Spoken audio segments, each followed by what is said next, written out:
Hello dear students, again I would like to welcome you all to your history class, and again we are going to continue the same chapter from history, and this is from world history. The topic is Great Depression, that is chapter number 9 from world history, the Great Depression. And today's topic is the New Deal, the reign of President Roosevelt, and he came up with this New Deal because at that time what happened was this depression, economic crisis, it hit the whole of Europe, especially USA. Okay, so USA was an economic crisis.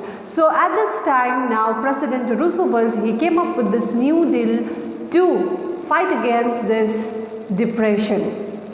Okay, this economic crisis. Clear? So that's what we are going to do today, that is the Great Deal. Franklin Delano Roosevelt was a great president of the USA, a world figure and one of the triumvirates. Triumvirate means he had a special group of three people during the Second World War. Three people were, one was Roosevelt from USA, the Prime Minister of Britain, Churchill, and the leader of Russia, Stalin. These were the three important leaders during the Second World War. Again, I'll repeat. Roosevelt from USA, the President, Prime Minister of Britain, Churchill, and the leader of Russia, Stalin. These were the three important leaders during the Second World War, and Roosevelt was one of them. He was born in 1882 at New York, and he joined the Democratic Party. So he was the leader of the Democratic Party. He was a polio patient. Okay, so he was a polio patient and was paralyzed in his lower parts. So his limb, okay, lower part, his leg, okay, lower part was totally paralyzed. But he reared himself in public life, but still he was able to make his name in his public life. He fought against depression and became very popular. He was a man of enormous energy and had an inner eye to see what the nation demanded for him. So though he was paralyzed, he did not just sit in one corner, okay, but he reared himself. He was able to do away with this depression and the economic depression, and he became very popular. He was full of energy and he knew what the country demanded. In March 1993, when he sat on the presidential chair, he applied his mind to remove the damages which was caused by depression to American life. So when he became the president, then he made up his mind to remove this damages which was done by the Great Depression. He closed all banks and forbid means to deny. He closed all banks and forbid withdrawal of gold and silver. Now he did not allow anyone to withdraw their gold and silver, and he closed down all the banks. After that, the federal bank was opened and then private banks reopened. And after that, what happened? When nobody took out their gold and silver, after that, federal bank was opened. Then later, private bank was also opened. By the act of the federal government gave guarantee to the depositors. Then the bank started giving guarantee to the people, to the depositor who came to deposit their money, their gold, silver. They started to give guarantee, okay, assurance to the people. This he did to create confidence in the banks. So people started gaining confidence in the bank. Okay, before, during Great Depression, what happened? There was no confidence. People, they lost their faith, they lost their confidence in the bank. Now slowly people started to gain confidence. Roosevelt told the public, the only thing we have to fear is fear itself. So only thing we have to fear is fear. During the first 100 days of his government, Roosevelt tried to implement New Deal. Now Roosevelt came up with the policy, and what was his new policy? New Deal, D-E-A-L, this New Deal. It was a package program to bolster up economy, to establish production, to increase level of wages and purchasing power. So it was a package, full package program, okay, to bolster this economy, okay, because economic crisis, the economy was very, very low. Okay, so to bolster this economy, to stabilize production, to increase the level of wages and purchasing power, this New Deal was established. Roosevelt set up the Public Work Administration to supervise construction of heavy industries and other National Recovery Administration to end competition. Firms which cooperated were given Blue Eagle badge as reward. So those industries, those firms, those industries which cooperated, okay, during this time, they were given this badge, Blue Eagle badge as a reward. So those companies, those industries who cooperated, they got a reward. And what was the reward? The reward was this Blue Eagle badge. But the American Supreme Court, composed of old-fashioned age judges, declared the New Deal Act as illegal and as interventionist in the sanctity of private property. Now, Supreme Court had old judges. Okay, those judges, they were very, very old and they were not at all happy with this New Deal. Okay, now they declared that this New Deal was illegal. Okay, it was illegal and they started to interfere, okay, in this matter. Clear? Then Roosevelt tried to improve agriculture by limiting production. He hoped a little scarcity would raise the price and would give incentive to agricultural production. Now, Roosevelt tried to improve agriculture, okay, by limiting production. He did not overproduce, because this is what happened before. Because of overproduction, there was depression. Okay. Now, what did Roosevelt do? He limited the production. He made mechanization of agriculture and granted government subsidy to firms which agreed to limit production to raise price. Okay, so what did he do now? In the field of agriculture, he limited the production, and this limit, when he limited this production, then it agreed here to limit production to the raised price. The price was high, production was limited. So this way there was a development, okay, in the nation. Many farmers as a result plowed a cotton plant, they killed their pigs. So many farmers also, what did they do? They started to plow, cotton plants. Okay, and they killed their pigs. The land of the Tennessee Valley got exhausted due to overfarming and became barren by 1933. And Roosevelt started the Tennessee Valley Authority.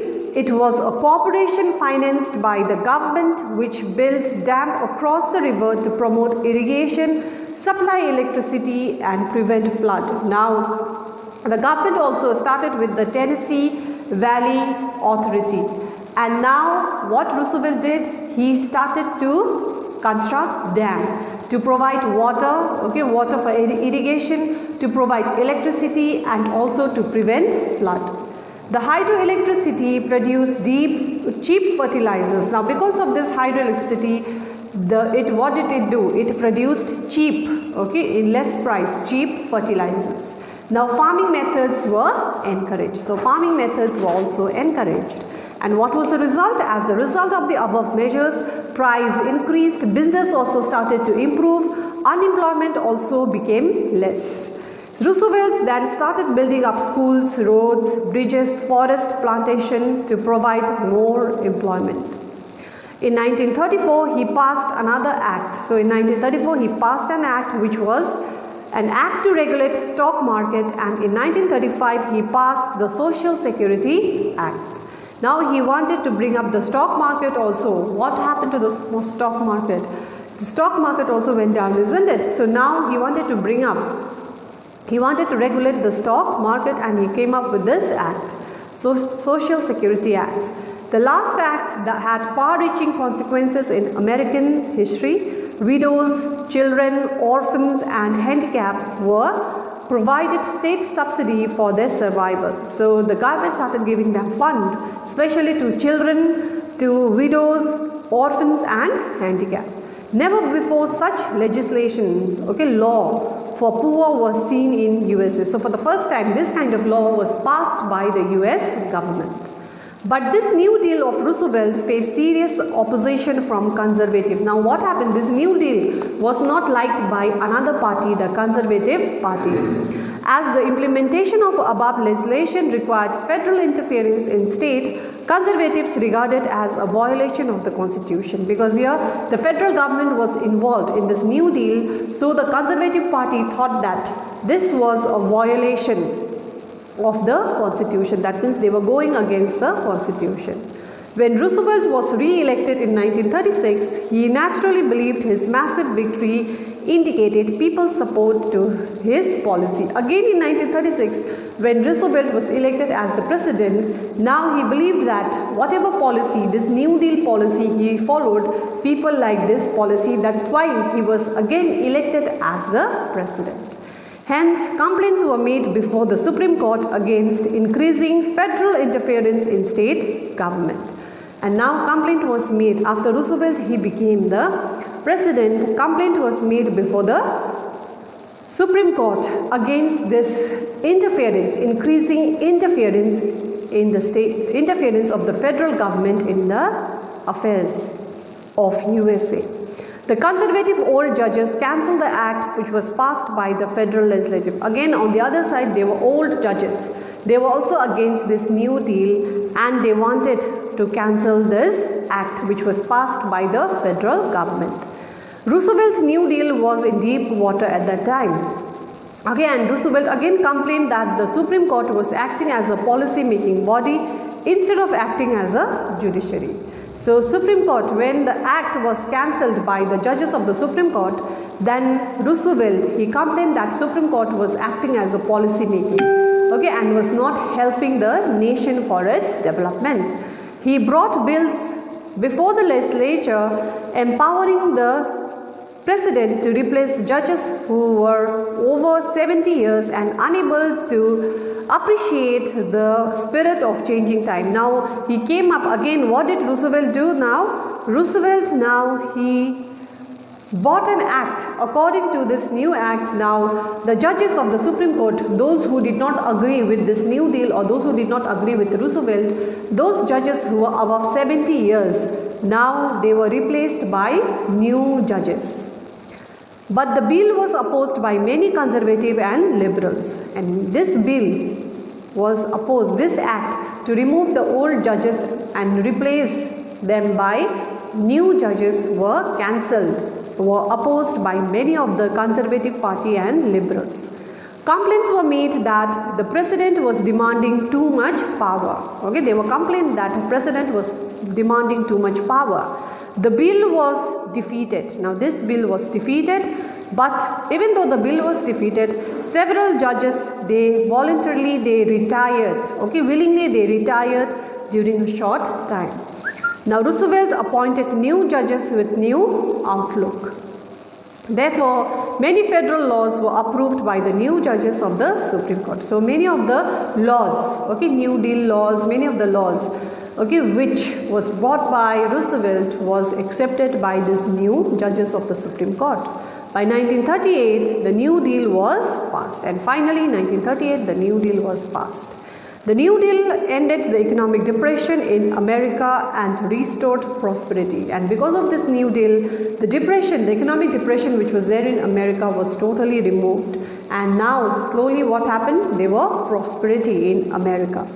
The poor Americans received social justice and better economic life. So the poor Americans also, they received what? Justice, and the living standard of the people now started to increase, the better living condition of the people. Americans, they got used to federal interference in country life. America became strong, secure and united again. And all the credit goes to whom? It goes to President Roosevelt, because he came up with this new policy of New Deal, okay, to do away with this economic depression. So finally, economic depression, it was totally removed from USA, and there were prosperity in the country. Okay, so with this we have ended this chapter also, chapter number 9, which is Great Depression. We don't have to do Britain, France, Germany and Japan, just economic depression in USA. Okay, thank you.